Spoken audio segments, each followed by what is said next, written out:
Sometimes life is like this dark tunnel.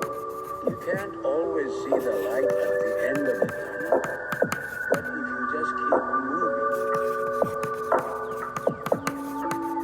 you will come to a better place. I think we are actually live this time. We'll see if it keeps recording, and yes, it is recording. There we go. Hi, Christina. Hi, Dave.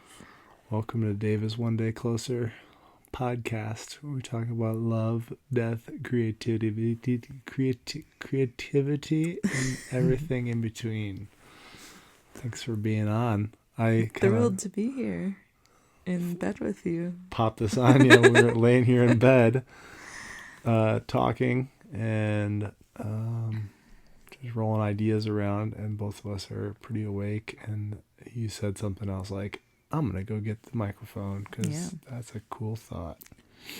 I think what I said was that, in my opinion, empathy and compassion are the largest swords you can carry. Yeah. And I think you're saying like the superpower. To be able to go through the world and like truly understand what's going on for somebody. Mm-hmm. Like, what a cool superpower that would be. Like, yeah, in any circumstance, to be able to like fully understand, not only understand what's going on for the other being, and I don't just mean person, like animals, or maybe where this originated from for me, but I tend to study people as well, but to fully understand and feel, like feel it bone deep, feel it emotionally, feel it like in your gut, in your whole body, in your whole being, feel what that person or creature is experiencing, and understand like why, what their motive is for the behavior that they're displaying. I just think, what a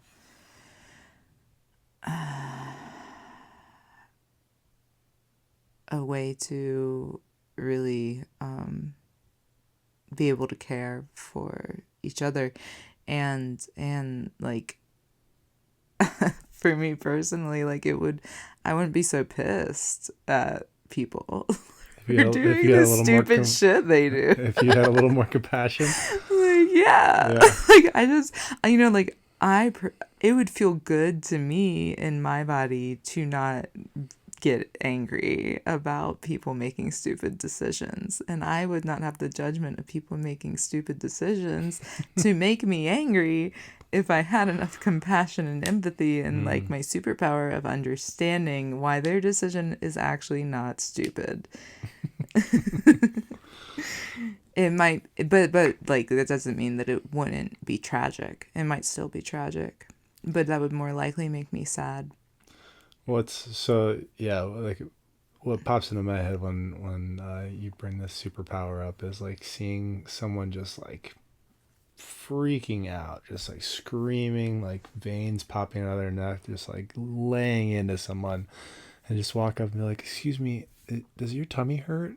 I have a ginger chew. Like I hate when my stomach hurts. Like that makes me, it really upsets me. Like I get really angry and like tense. Yeah. Try this ginger chew." And then he's like, I see that as and the person just deflates like a balloon. They're like, he's like, "Oh my God, thank you." Like I had no idea that the reason I was being such an asshole for the last 40 years is because my stomach hurts and I'm lactose intolerant. Turns out I shouldn't be drinking a glass of milk every night. Yeah, that feels like a scene from like Monsters Inc. or something. I was thinking more like Midnight Gospel. Okay. Yeah, I mean, there's similarities between those two, for sure. I watched Monsters Inc. with my kids, and I can't wait to watch Midnight Gospel with them. Yeah. But I think that they would understand it just as well as they understand Monsters Inc. Yeah, I feel like they'd maybe able to wrap their heads around some of the concepts and stuff they talk about. Your kids You kids are pretty dang bright. Yeah. They kind of actually blow me away sometimes with their ability to have empathy and compassion, because they're still kids and they can just be total assholes too, but like What? yeah, I'm rolling my eyes right now. But like Kaya has this like uncanny ability, and I think he's doing it all the time. He just doesn't want to let us know that he's doing it all the time, but he has this ability to know like what's really going on for someone. Like he like empathy. I mean, he doesn't maybe have so much compassion, but he like can call it like it is, and he does it kind of in a rough way right now, and sometimes in a compassionate way, but like yeah, he'll just hear me talking about something that's off or whatever, and he'll dig deeper and he'll be like, but actually, is it that you just haven't eaten today? Or I mean, even when he was, I don't know how old he was. He was probably around 5 years old. The first time that I remember this moment so clearly. I was having a really hard morning. I was trying to get him and his little sister Zella ready for whatever we were doing that day, and I just couldn't do all the things. I just was crumbling. I couldn't hardly like handle myself and my emotions that day, let alone like two young children, and I just collapsed on the couch and put my face in my hands and started crying. And Kaya just so slowly walks over and sits on the How old is he? next to me. He's about 5 years old. And he At this said, point? "Mama, do you need your coffee?" I was like, yeah, I do. Like, yeah, I've heard him. We've been falling apart. We've been dude. together for what, like a year and 2 months? Yeah, is that right? Or 14 months. Like it's like talking about like a toddler. Like, yeah, we're 14 months. We're in like a toddler phase. That's a good way to put it. Totally, utterly ridiculous phase. Yeah, we're still we're starting to crawl around a little bit. Big emotions Big when emotions. the cup is blue, not orange. Why is the cup blue and not orange? The world is crumbling. Yeah, but in the 14 months that we've been together, I've heard Kaya a number of times when you're having a particularly hard time or feeling challenged. He's like, "Are you about to bleed?" Mm-hmm. He's just like tracking. Like, yeah. He's constantly tracking. Yeah, and he calls it accurately. Yeah. Often. Yeah. His little brain is just Yeah. always ticking. Yeah, even just yesterday, he was, "Mama, you look so tired right now. Are you really tired?" I was thinking about that after I heard him say that. I was thinking about talking to him and be like, "Hey, that's a that's not the best thing. Not everybody wants to hear that they look tired. We usually know that we look tired."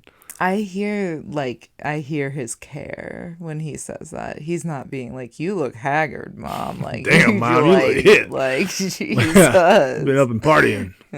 What's up? You crying a lot? He's like, it's his. I hear his way of caring, of being like, "Are you okay? You look worn out, dude. Like, you need to take care." And there have been times where another favorite Kaya moment was like, I was going on because he did call me out on something. I said, "Yeah, I'm just done. I just don't want to do any of the stuff I'm supposed to do today. I've got to do this. I've got to do this. I'm supposed to do this, like work and whatever, taking care of things, whatever. And I don't want to do any of it." And he looked at me and he was like, "Well, then just don't do it. And I was like, brilliant. And we scratched the whole day and just like had a marvelous day doing whatever we wanted. And yeah, so much wisdom from those kiddos. All right. So piggybacking off of that thought, what do you want to do with your day? Like if I had a day to do whatever I want, what would your ideal day look like? Well, I mean, like, there's part of me that's just like cats and flowers and a nap in a hammock, and then there's parts like a Lisa Frank drawing. What are we talking about? like, yeah, like yes, please. Just neon and mushrooms. So it's the cats and flowers and hammock, rainbows. All neon. Yes. Iridescent everything. But no, then, well, similarly, I guess it's not that different.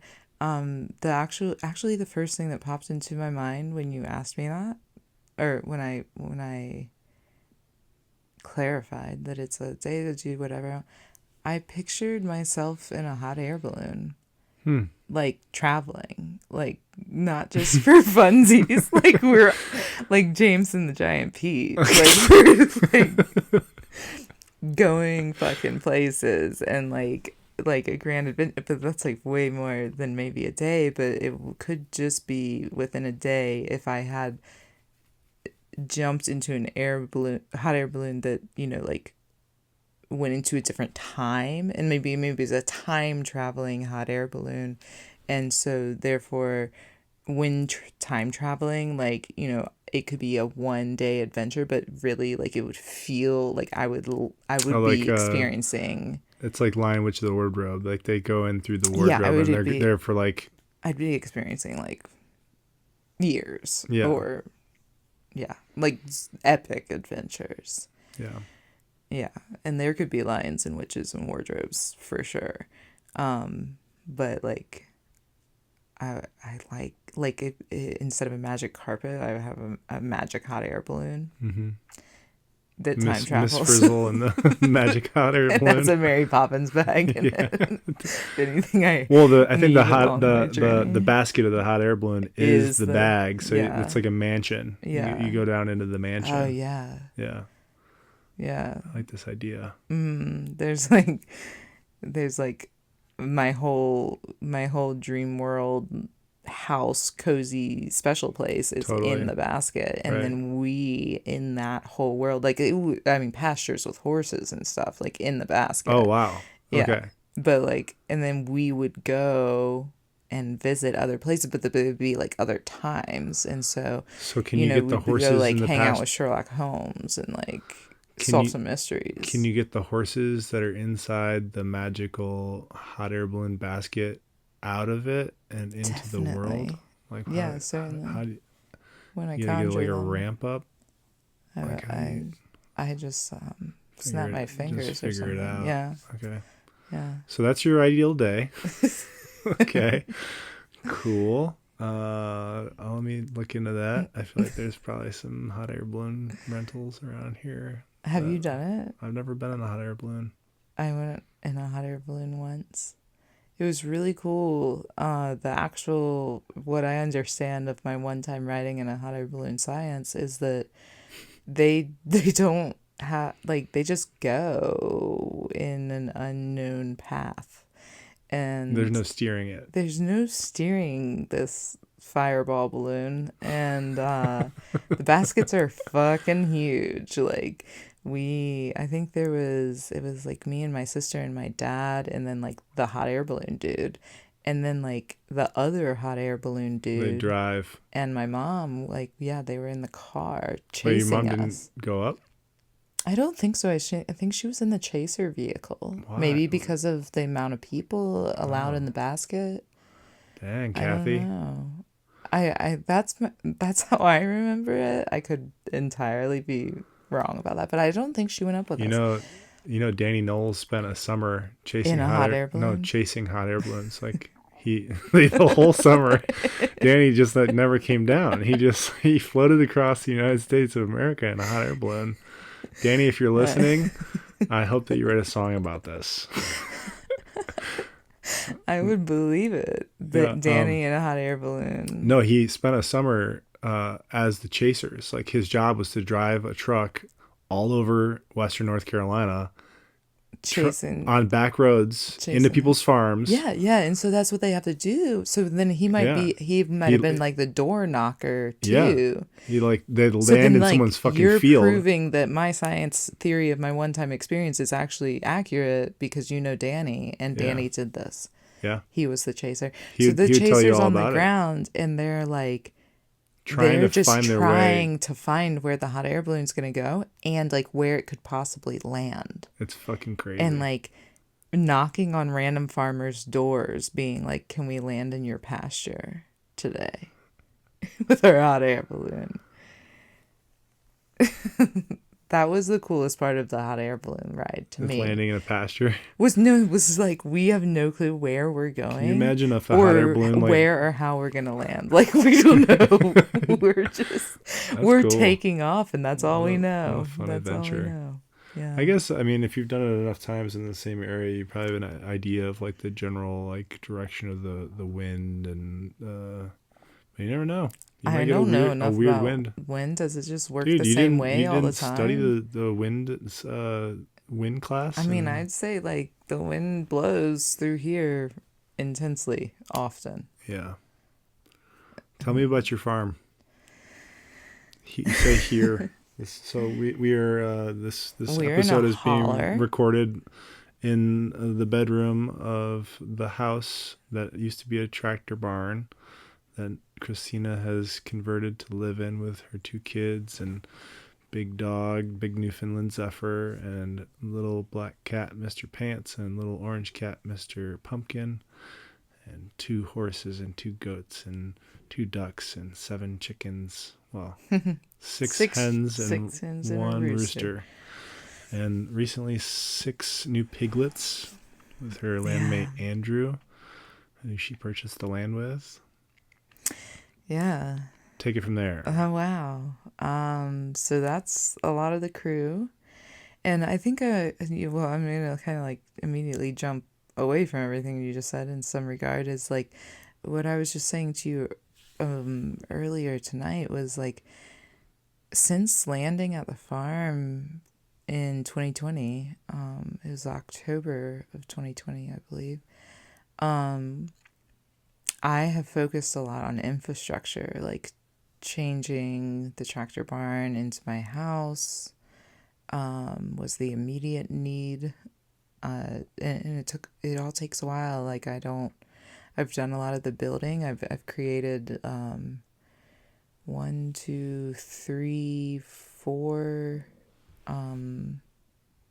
well, I guess 3 like parking spaces for tiny houses and buses and camper vans or whatever for friends and community to come live out here and stay with us and join in. I've also built a platform, 2 platforms, one for a like campus tent thing and one for another tiny house, and then extended the barn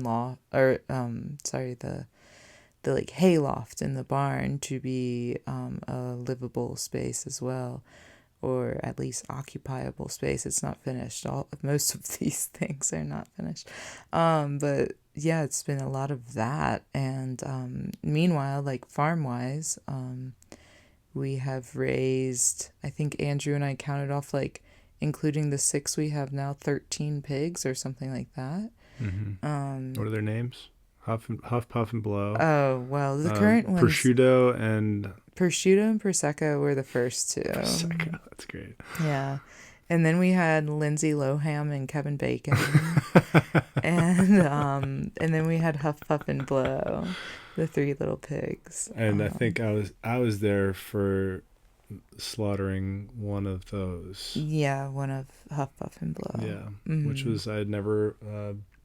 witnessed or been a part of a slaughter before. It was really intense, but also I felt honored to get to be a part of that and witness the way you guys do it. Yeah. It's hard to watch, and it's also like, as someone that consumes meat, it's the reality of like that. The way that you guys do it is probably about as humane as it could possibly be. Mm-hmm. If we're gonna eat meat, like you had a pail and you separated that pig from the other pigs and took him out in a different pasture where it wouldn't be around the other ones, and you had a pail of some melted ice cream and Is that what we gave him that day? put his head in it and popped him in the forehead with a captive bolt to stun him, and then slit his throat, and he bled out in a minute or so in the field, and carried his body up and strung him up on a tree and hung him up and processed. Yeah. And it was just like, yeah, it's not supposed to be easy. It shouldn't be easy. That whole thing of taking a life, and we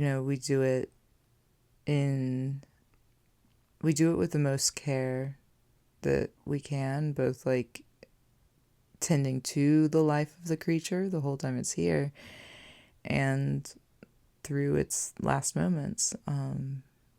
And I actually got the entire reason that I'm here doing all of this is because I was raised vegetarian and then became vegan due to animal rights, and just being really frustrated and upset with the way that most animals that are raised for meat are treated, and the way that affects the creatures, the animals themselves, the way that affects the planet and greenhouse gases through concentrated animal feeding operations, and the way that it affects humans through poor quality food. I mean,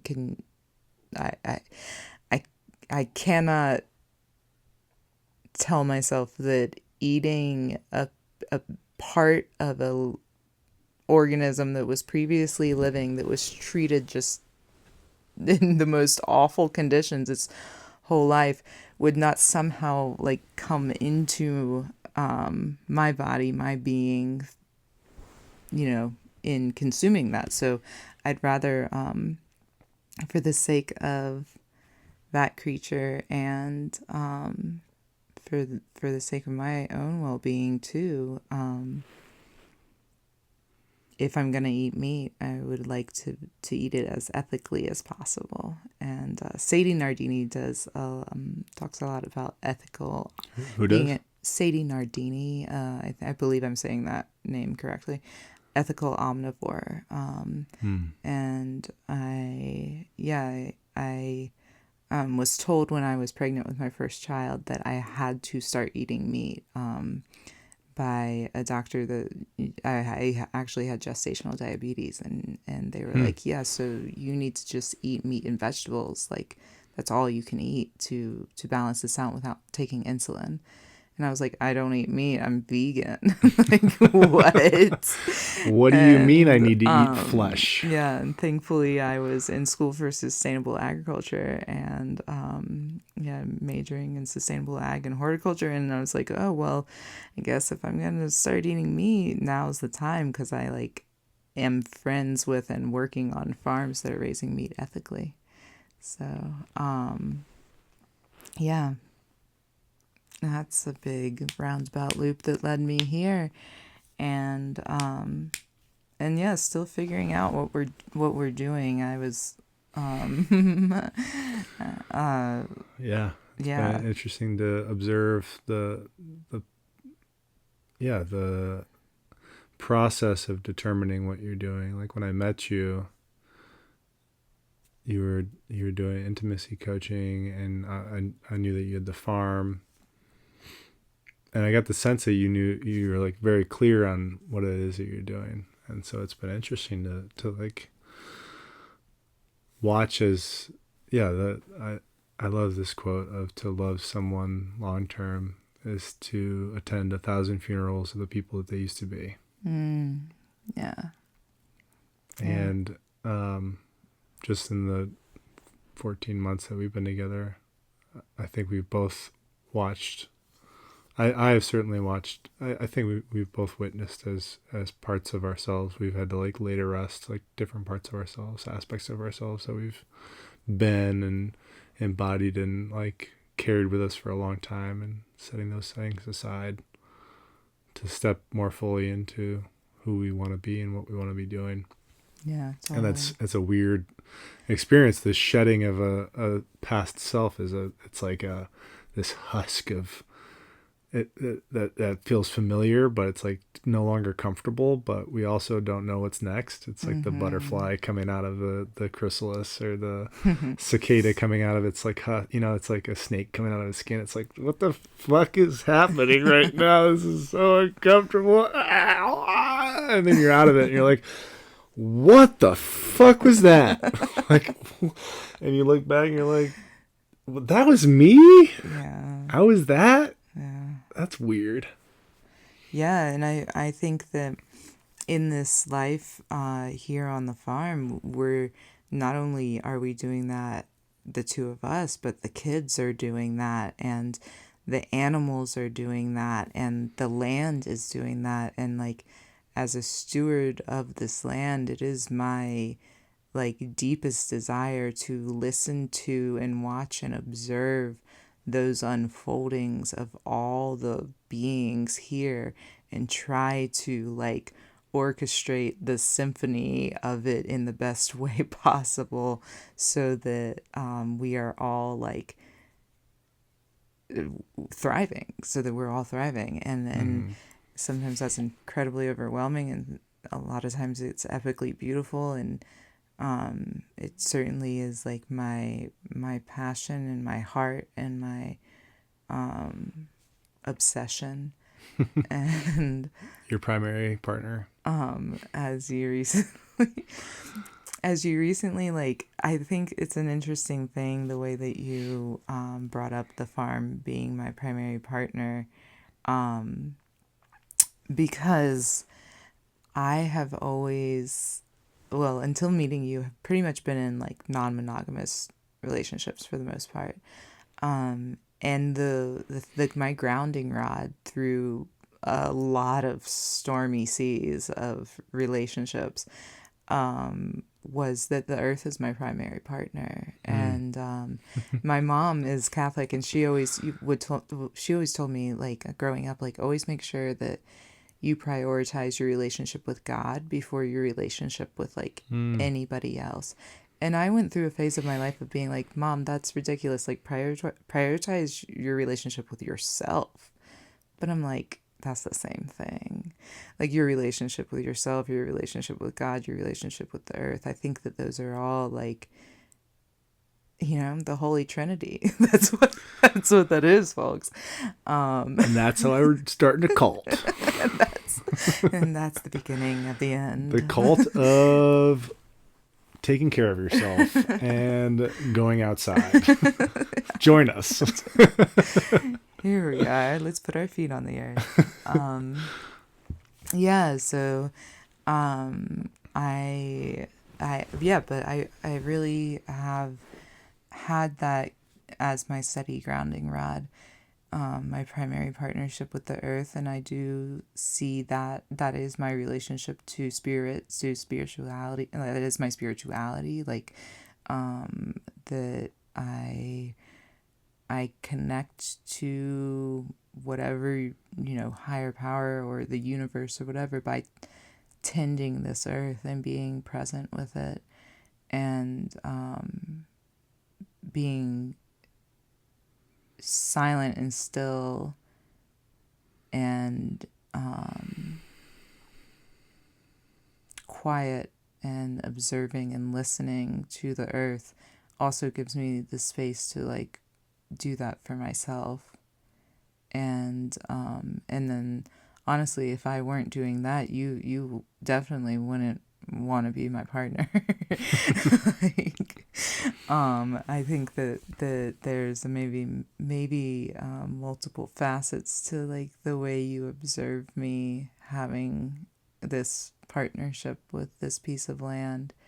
And I definitely, pour my heart and soul into it and exhaust myself often. Mm-hmm. It's easy for me to overdo it.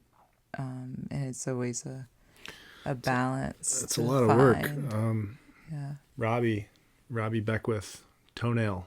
Toenail. Toenail and Kiki just moved to the property and are building a tiny home here. Yes. They're incredible. And What a treat. I was talking to him the other day and just expressing just like how overwhelmed I felt with all the stuff going on here, all the things that need attention.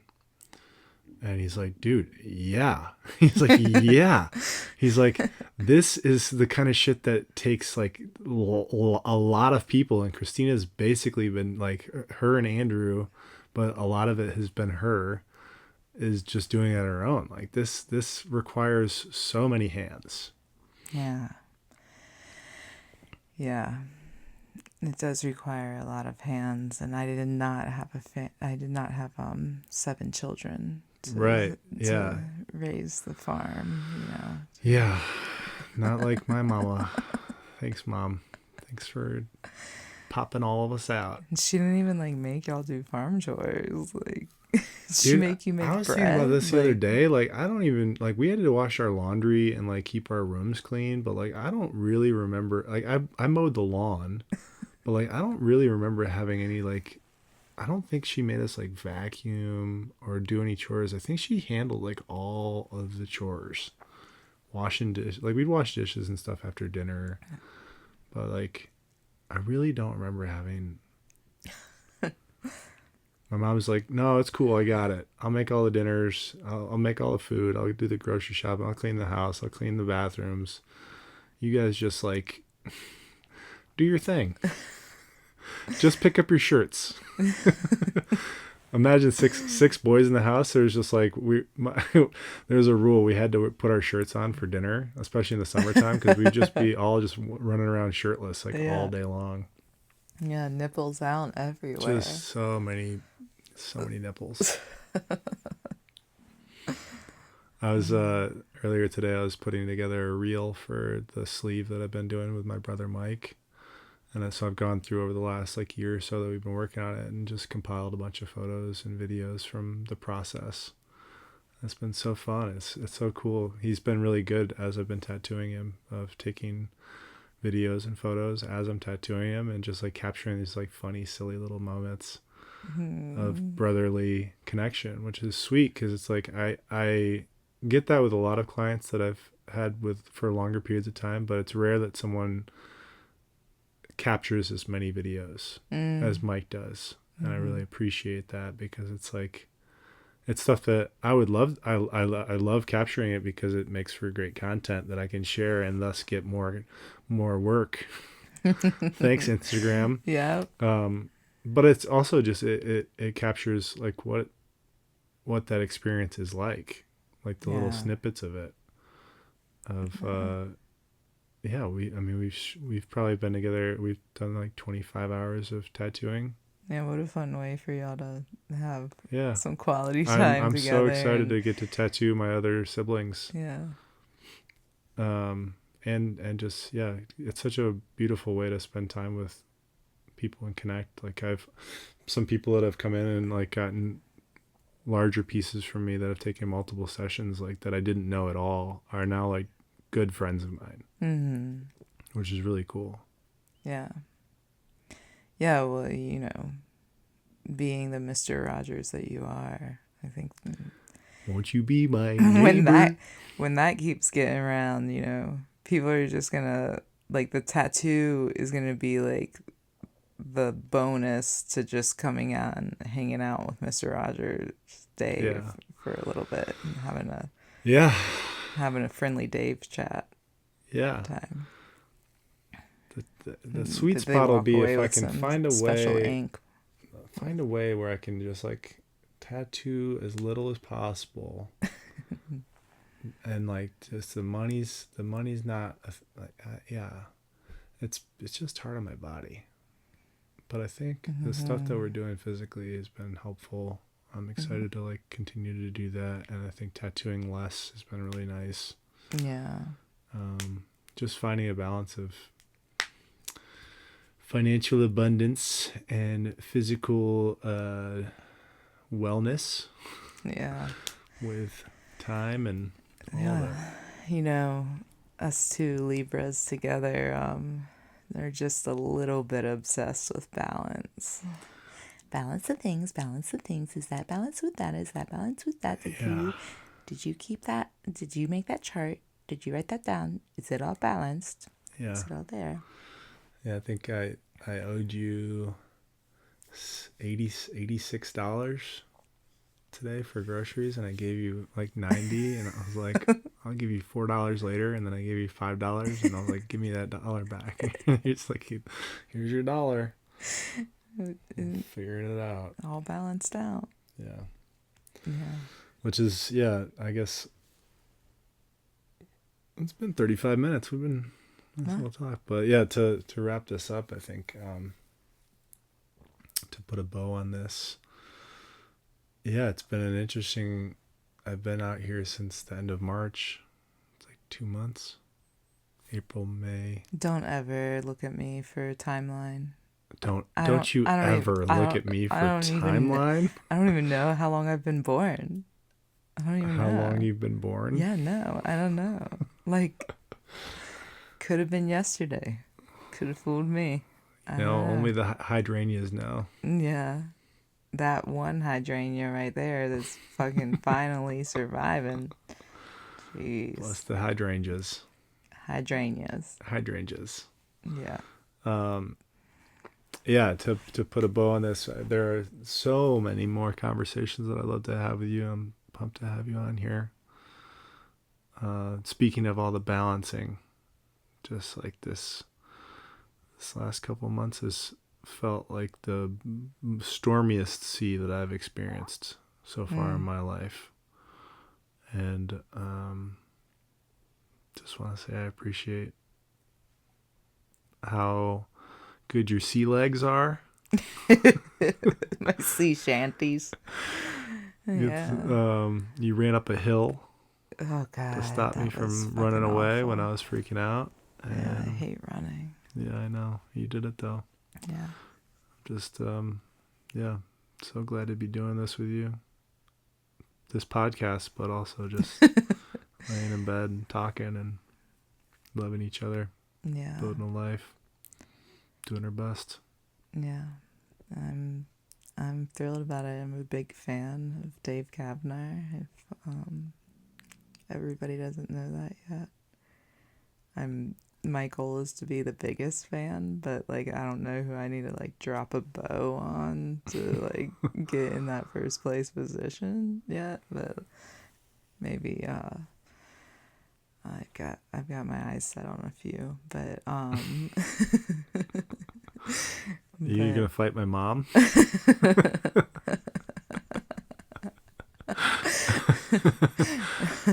Like I'm gonna have to like make sure when we go visit that I do all the chores, Yeah. so that she knows. You I'm should the pee on her biggest garden, fan. dude. You should really assert some dominance over my mom. Mom, if you're listening, that's just a joke. Christina's not gonna pee on your garden. Although I've heard pee is good. It's high in nitrogen, right? It's high So in nitrogen, but you shouldn't pee directly on the plants. on the soil. Like the dogs pee on the plants and they kill them. You know, Right. it's too nitrogen burns. Also, we found out that you can make gunpowder with chicken shit and cotton. Yeah. Well, Thanks, there Toenail. you have it, Toenail. the life lessons and wisdom of Toenail. He's coming on the podcast soon. infinite. Yeah. Rob Beckwith will be on soon. Thanks for coming on, baby.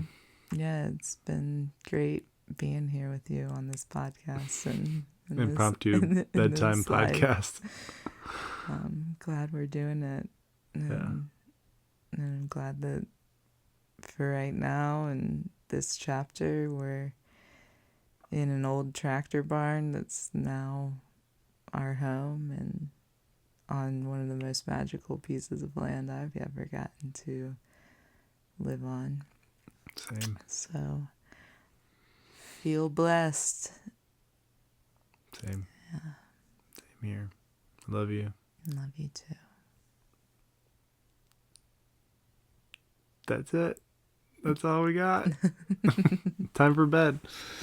You guys go to bed now too. Yeah, go to sleep. Or, whatever it is that you're doing. Or sleep when you die. Sleep when you die. One way or another, thanks for listening. If you really enjoyed this, share it with somebody. Or don't. I don't fucking care. It's your life. Live it. Enjoy it. Do your best. Or don't. It's up to you. Bye. Bye.